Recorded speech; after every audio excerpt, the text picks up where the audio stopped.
Good morning, everybody. Hope you're enjoying your Sunday morning. I had a request on a video I did regarding barrel colonies for plans and dimensions on how to build them. And here's the thing, there's a lot of variables to take into consideration, so I can't really give you specific measurements. But I can tell you what measurements you need to take into consideration. Alright, now I got a little drawing here, and first of all, as you can see, it's for 2 rows and they're up off the ground. Some people put another row here at ground level.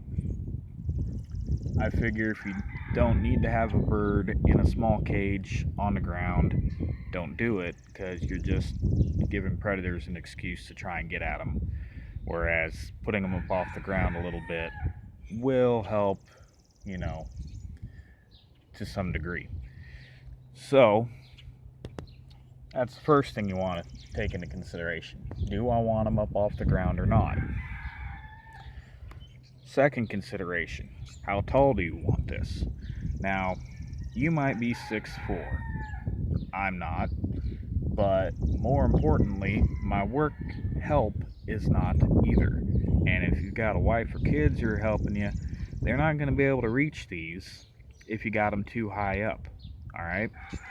So you got to say to yourself, what is eye level to about the bottom third of those barrels for your shortest helper? And that's going to help determine how far off the ground you can put them. Alright?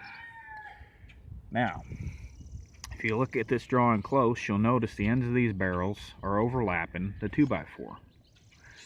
Reason being is because these barrels have a lip on the top usually, like that, and as you can see, it flares out. Alright? So your 2x4 is going to sit here, and the end with the bungs in it, I use that as the back end because I can unscrew them, put a couple of tuna cans over it with some holes punched in it if I need for more airflow when it gets hot out.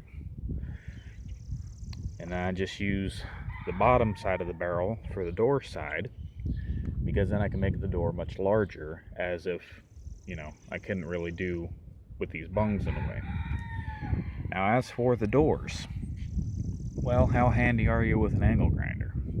Because the ones that I made in the old video, I just cut out a frame out of the bottom and then cut that out, and then I hog ringed in pieces of old barbecue grates and refrigerator grates to make the door.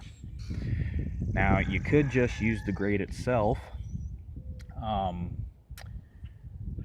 but then you got to ask yourself how you're going to hinge it. Now, you could drill holes, you could baling wire it on there, use the same thing for the latch. That's fine.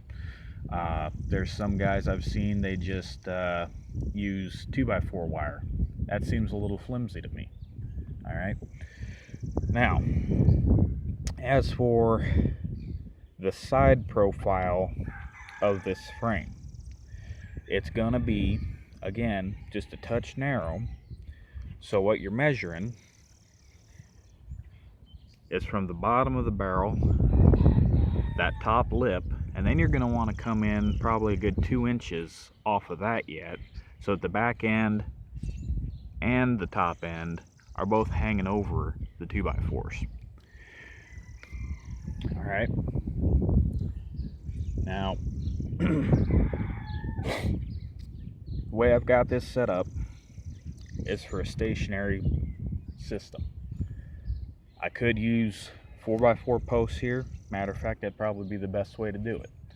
If you want to make it mobile, you're going to need some kind of a runner down here and maybe some extra support pieces to keep it from shifting if you move it. Depends on how often you move it, I suppose. But basically, other than that, you got uprights, you got 2x4s.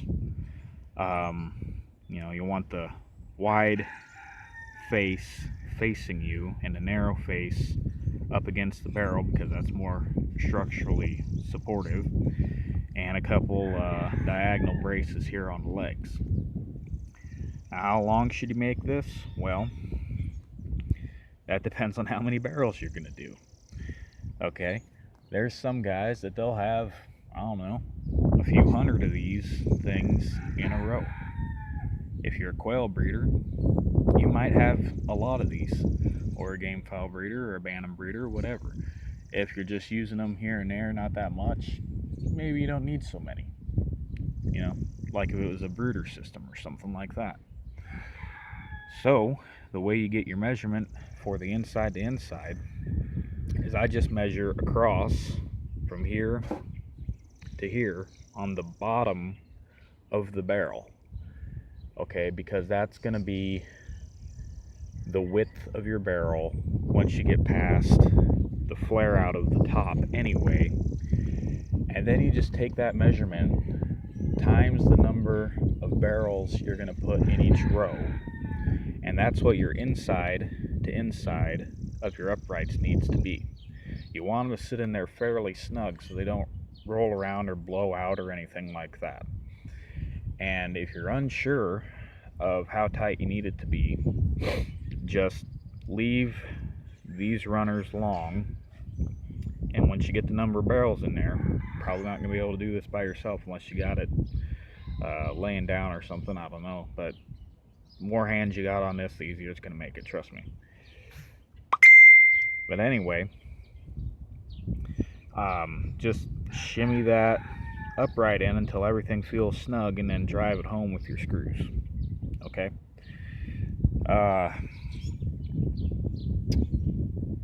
that's pretty much all there is to it. Like I said, there's a lot of factors. Another one is what kind of barrels are you going to use.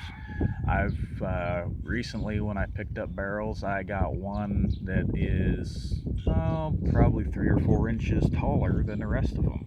So if I were making a barrel colony, I'd have to set that one aside because it wouldn't fit with the rest of them. And if you're using, say, 30 gallon, if you're doing bantam or quail, you know, it's going to be different measurements as well. But I hope that gives you at least some insight in what direction to go with it. And thanks for watching. Be sure to share, and stay tuned because we got more good stuff coming.